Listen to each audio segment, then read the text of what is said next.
하나님의 말씀 데살로니가전서 5장 16절에서 18절까지의 말씀을 같이 보도록 하겠습니다. 항상 기뻐하라. 쉬지 말고 기도하라. 범사에 감사하라. 이것이 그리스도 예수 안에서 너희를 향하신 하나님의 뜻이니라. 아멘. 오늘은 하나님의 뜻에 대해서 같이 살펴보면서 은혜 받기를 원합니다. 우리 그리스도인이라면 누구나 하나님의 뜻에 대해서 정확하게 알기를 원할 겁니다. 저 또한 중요한 문제에 부딪히게 되면 하나님의 뜻을 깊이 생각하게 됩니다. 그럼에도 하나님의 뜻을 참 알기가 때로는 참 어려울 때가 많습니다.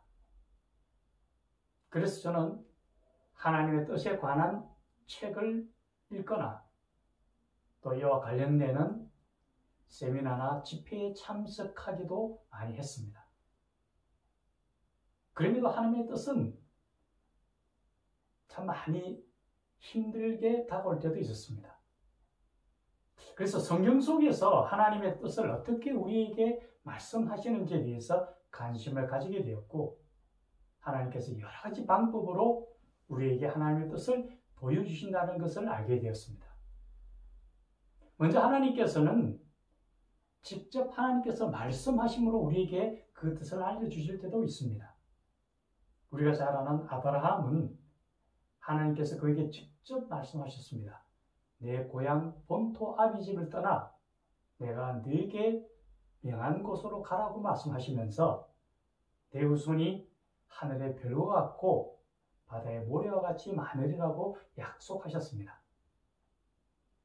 또 모세는 하나님께서 그를 택하셔서 바로에게 보내셔서 애굽에서 신음하던 이스라엘 백성을 출애굽하도록 지시하시면서 나는 스스로 있는 자라고 하나님 본인을 드러내셨습니다. 이처럼 하나님께 직접 말씀을 통해서 뜻을 드러내 보이는 경우가 있습니다. 또 한편으로는 천사를 통해서 하나님의 뜻을 보여주시기도 합니다. 소돔과 고모라를 멸하실 때에 천사를 보내서 롯을 그 멸망하는 소돔과 고모라에서 이끌어내심을 우리가 잘 알고 있습니다. 또 예수님의 수태고지를 위해서 마리아에게 천사장인 가브리엘을 보내서 수태고지를 하심을 또한 알고 있습니다. 이처럼 천사를 통해서 하나님이 하나님의 뜻을 보여주실 때가 있습니다. 또 한편으로는 선지자를 통했습니다. 우리가 잘 아는 바와 같이 이사야서와 예레미야, 에스겔, 다니엘서, 그리고 호세아서부터 말라기까지 모든 선지서는 하나님이 택하신 선지자를 통하여서 하나님의 뜻을 하나님의 백성들에게 말씀하신 내용으로 이루어져 있음을 우리는 알고 있습니다. 또 때로는 자연 현상을 통해서 말씀하시기도 합니다. 여호수아 10장에 보면은 여호수아가 기브온 족속을 위해서 아얄론 곡자기에서 전투를 할 때에 그는 이렇게 얘기합니다. 태양아, 기브온 위에 머무르라고 얘기를 합니다. 그때 태양이 지지 않고 계속 그대로 머물러 있는 모습을 우리는 보게 됩니다. 또 우리가 잘 아는 사사기에 보면은 기드온이 있지 않습니까? 기드온이 미디안 족속과 전투를 시작할 때에 하나님 앞에 주여 이 민족을 구원하시려나이까? 그렇다면 저에게 징조를 보여달라고 합니다. 양털이 있는데 주님의 하나님의 뜻이라면은 이 양털만 물이 있고 그 주변의 땅은 다 말라 있게 해달라고 요청합니다. 하나님께서 그대로 이루어지게 합니다. 또 그 다음 날에는 그 반대가 되도록 하나님 앞에 요청할 때에 하나님께서 그러한 모습들, 자연현상을 통해서 그대로 보여주십니다. 이처럼 자연 환경을 통해서, 자연현상을 통해서 보여주시기도 하죠. 또 심지어는 동물의 입을 통해서도 하나님의 뜻을 나타내기도 합니다. 우리가 잘 아는 발람은 발락의 꾀임에 빠져서 이스라엘 민족을 저주하러 가려고 합니다. 그때 그가 부리는 나귀가 그 앞을 막아서고 심지어는 입을 열어서 가지 못하게 하나님의 뜻을 전합니다. 이처럼 짐승의 입을 통해서도 하나님의 뜻을 나타내기도 하죠. 또 한편으로는 꿈을 통해서 하나님의 뜻을 나타내기도 합니다. 우리가 잘 아는 요셉은 그 꿈을 통해서 그가 나중에 높은 위치에 서리라는 것을 알게 되고 그런 비전을 가지고 꿈꾸는 자로서 삶을 이루어나가고 결국은 애굽의 총리 대신으로서 그 꿈을 이루어나갑니다. 또 우리가 잘 아는 다니엘은 그가 포로로 잡혀갔었던 느부갈네살 왕이 꿈을 꿀 때에 그 꿈풀이를 해주고 결국은 그 또한 나중에 그 나라의 총리 대신이 됩니다. 이처럼 꿈을 통해서도 하나님이 말씀하십니다. 성경에 보면 이렇게 여러 가지 형태로 하나님의 뜻을 우리에게 알려주신 바가 많이 있었는데요.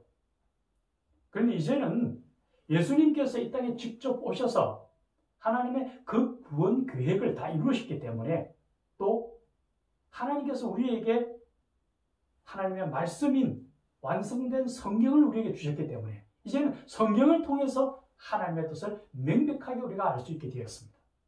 오늘 본문에 보면은 분명히 하나님께서 이것이 내 뜻이라고 분명히 말씀하시는 내용이 세 가지가 있습니다. 첫째로 항상 기뻐하라고 말씀하십니다. 그런데 우리가 알다시피 이 세상을 살아가는 데면 우리 삶 속에는 항상 가시와 은근키가 있음으로 해서 참 힘들고 어렵습니다. 그럼에도 불구하고 오늘 성경에서는 항상 기뻐라 하는 것은 우리에게 참된 소망이 있기 때문입니다. 우리가 소망을 잃어버리지 않고 하나님이 주신 소망을 품고 살아간다면 우리는 그러한 기쁜 생활을 할 수 있다는 거죠. 우리가 잘 아는 2차 대전 당시에 아우슈비츠 수용소에 600만 명의 유대인들이 갇혀서 그곳에서 가스실로 죽음을 맞이했습니다. 그런데 그 가운데서 일부 사람들은 살아남은 분들이 있었습니다. 그분들의 한결같이 그분들에게 있었던 것은 그 극한 상황 속에서도 언젠가 내가 여기서 벗어나리라는 희망, 즉 삶에 대한 하나님에 대한 신뢰에 대한 소망이 있었기 때문이었습니다. 그곳에서 풀려났던 분 중에 한 분인 빅터 프랭클이라는 분이 있습니다. 그분이 지은 죽음의 소용소라는 책에 보면은 그곳에서 일어났던 정말 처참한 광경이 나타납니다. 빵 한 조각을 먼저 먹기 위해서 처절한 싸움을 싸우기도 하고 내일 가스실로 불려갈까봐 극한의 두려움에 떠는 모습들이 그곳에 나옵니다. 그런 극한 상황 속에 있음에도 불구하고 우리가 영적으로 정신적으로 우리가 선택할 수 있는 여지는 남겨져 있다고 그분은 이야기합니다. 즉 아무리 내가 처한 상황이 어렵고 힘들다 할지라도 내 영혼만큼은 내가 그것에 빠져들지 않고 포기하지 않고 내 삶의 의지를 가지고 내가 그런 부분을 선택할 수 있다. 그것은 바로 소망이라고 비전이라고 우리가 생각할 수 있을 겁니다. 태양이 구름에 가려서 세상이 캄캄하게 되었을 때에도 우리는 분명히 그런 것을 압니다. 때가 되면 이 구름은 그치고 태양이 밝게 빛나리라는 것을. 그런 소망이 있기에 내가 지금 힘들고 어려운 처지, 어떤 상황 속에 빠져있다 할지라도 내가 분명히 하나님의 인도하심 따라 나아간다면 이것이 벗어나리라는 그 희망이 있기 때문에 지금 우리가 항상 기뻐할 수 있는 거죠. 우리에게 주어진 것은 이 땅뿐만이 아니지 않습니까? 분명히 하나님 나라를 향해 나아가는 그 참된 소망이 있기 때문에 그 소망을 가지기 때문에 지금 어려움 속에서도 우리는 항상 기뻐해야 된다는 것을 알 수 있죠. 그것이 하나님의 뜻이니까요. 그래서 세상 사람들이 우리에게 이렇게 물어야 됩니다. 아니 당신이 그렇게 힘들고 어려운데 어떻게 그렇게 항상 기뻐할 수 있느냐? 그렇게 묻을 때에 우리는 이렇게 답해야 됩니다. 내가 예수 그리스도에 일어난 참된 소망이 내 안에 있기 때문에 이렇게 기뻐할 수 있다고 얘기할 수 있어야 된다는 거죠. 그것이 하나님의 뜻이기 때문입니다. 두 번째 우리에게 하나님이 이렇게 말씀하십니다. 쉬지 말고 기도하라고 얘기하십니다. 기도는 우리의 영적 호흡이라고 분명히 우리는 알고 있습니다.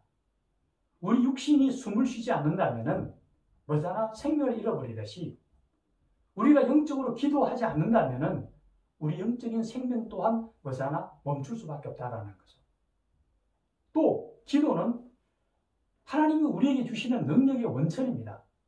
복음서에 보면 주님께서 귀신 들린 아이를 데리고 왔을 때에 그 아이로부터 그 귀신을 쫓아내고 낫게 했을 때에 주님께서 이렇게 말씀하십니다. 기도 외에는 이런 유가 나갈 수 없다고 말씀하시면서 능력의 원천이 바로 기도라고 말씀하십니다. 이 험하고 어려운 세상 속에서 우리가 온전한 우리 하나님의 자녀로서 우리 믿음을 지키고 세상 속에 이기기 위해서는 기도 없이는 불가능하다는 것을 우리는 알아야 됩니다.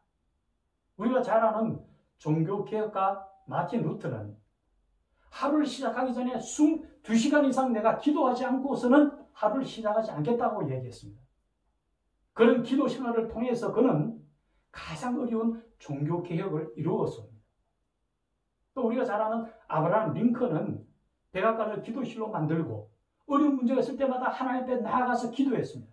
그렇게 하나님 앞에 기도를 열심을 다해 드릴 때에 하나님의 권능을 받아서 남북전쟁을 승리로 이끌고 노예 해방이라는 가장 중차대한 일을 끝까지 반대도 무릅쓰고 이룰 수 있었다는 거죠. 우리 삶에서도 이 험하고 어려운 삶 속에서 영적 전쟁터이며 너무나 힘든 이 세상 속에서 이기기 위해서는 기도 없이는 불가능하다는 걸 말씀합니다. 마지막으로 우리에게 주시는 것은 범사에 감사하라는 내용입니다. 여기서 범사라는 것은 모든 것에라고 해석할 수 있을 겁니다. 모든 것에 다 감사하라는 거죠. 이것은 삶의 자세 내지는 삶의 태도에 대한 부분을 이야기합니다. 신약에 있어서 가장 우리가 존경하는 분 중에 한 분이 바로 사도 바울입니다. 그 사도 바울은 주님의 복음을 전하기 위해서 각지를 다니면서 복음을 전했습니다. 그가 복음 전할 때 때로는 너무나 힘들고 어려운 상황 속에 빠져들기도 했습니다. 심지어 목숨을 잃을 위기까지 전했지만 그런 가운데서도 그는 복음을 담대히 전했습니다. 그분이 우리에게 이렇게 이야기합니다. 나는 부한 데도 처할 수 있고 또 가난함에도 내가 처할 때도 있었다.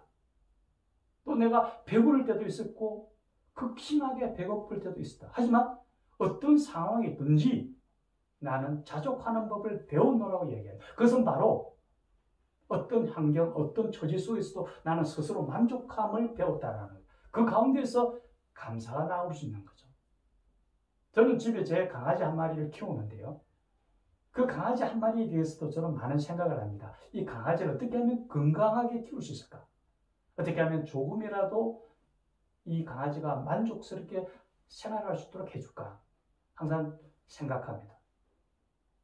내가 집에서 키우는 강아지 한 마리도 내가 이렇게 많이 신경 쓰고 그 강아지에게 맞는 것을 주려고 하는데 우리를 자녀 삼아주신 하나님께서 우리 삶의 각 영역마다 나의 가장 적절하고 필요한 것으로 채워주지 않겠느냐 하는 것이 바로 자족함에 대한 원천입니다. 어떤 순간, 어떤 위치에 있더라도 때로는 내가 굉장히 힘들고 어려운 상황 속에 있을 때에도 그 가정마저도 하나님이 나를 향한 가장 좋은 결실을 이루기 위한 한 가정으로 받아들인다면 어떤 순간순간도 다 감사함으로 받아들이게 될 것입니다. 그래서 하나님은 우리에게 이렇게 얘기하십니다. 감사로 제사 드리는다가 나를 영화롭게 한다고 말씀하십니다. 이제 우리는 하나님의 뜻에 대해서 우리가 분명하게 성경 속에 기록된 것을 보게 되었습니다. 먼저 우리는 정말 항상 기뻐하는 삶, 얼마나 우리 감사할지 모릅니다. 우리가 기쁜 삶을 이룰 수 있다는 것은 우리에게 주어진 물질적인 것이 일어나는 게 아닙니다. 그것은 우리에게 참된 소망이 있기 때문에 가능한 거죠. 또 우리는 쉬지 않고 하나님의 기도함으로 하나님과 교제하고 하나님의 뜻을 우리가 받아들이고 우리의 필요를 하나님께 내어놓는 하나님의 손을 잡고 하나님과 함께 함이 필요하다는 거죠. 또 끝으로 늘 감사하며 범사에 하나님과 동행함으로 인하여 하나님이 주시는 충분한 은혜를 누리며 살아가는 하나님의 백성들이 되기를 주님의 이름으로 축원합니다. 같이 기도 드리겠습니다. 항상 기뻐하라. 쉬지 말고 기도하라. 범사에 감사하라. 이는 그리스도 예수 안에서 너희를 향하신 하나님의 뜻이라고 우리가 말씀하십니다. 주여, 우리가 가장 성공적인 삶은 하나님의 뜻을 쫓아 하나님의 뜻대로 살아가는 삶임을 우리는 분명히 알고 있습니다. 그러기에 하나님이 주신 이 말씀대로 항상 기뻐하는 삶을 멈추지 아니하며 쉬지 않고 기도하며 늘 감사함으로 하나님께 나아가는 우리의 삶의 모습이 되도록 우리를 도와주시며 또한 이 힘든 삶의 전쟁 속에서 주님이 주신 권능을 통하여 승리하며 살아가는 우리가 되도록 인도하여 주시옵소서. 예수님의 이름으로 기도드리옵나이다. 아멘.